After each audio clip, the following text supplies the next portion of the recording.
એ અંગ્રેજો આવ્યા ને એને પાડિયાનું સંશોધન કરવા આવ્યા એટલે એને બે ખેતર વચ્ચે ખાંભો હોય ને એટલે કીધું કે ધીસ ઇઝ પાડિયો, ધીસ ઇઝ પાડિયો. તો કે આ પાડિયો નથી ને ખેહું એટલે અહીંયા થાય.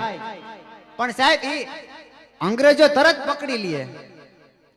એને પછી કીધું કે તમને ભૂખ લાગે જમવું એટલે આમ આમ કરજો. એટલે ગાંધીગીરમાં ગયા અમારી અને ગીર તો રૂડી રડિયામડી ને હરિયાળી હેતાડ પણ ચારણ ગીર નથી છોડવી તારા પહુને પાછા વાળ.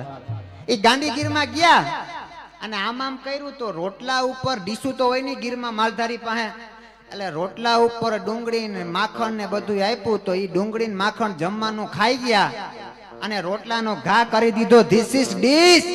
એ મુદાનો ઘા કર્યો. ઓ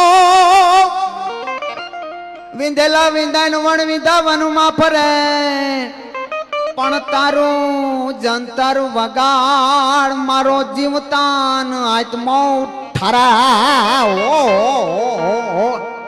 ઈ વખતની માથે જુગદંબાની સ્તુતિ કરીને કાર્યક્રમની શરૂઆત કરી. બાપા એ જીથરો બાપો થયો હોય કે નો થયો હોય પણ ભગવાન એનું હરગમાં હારું કરે.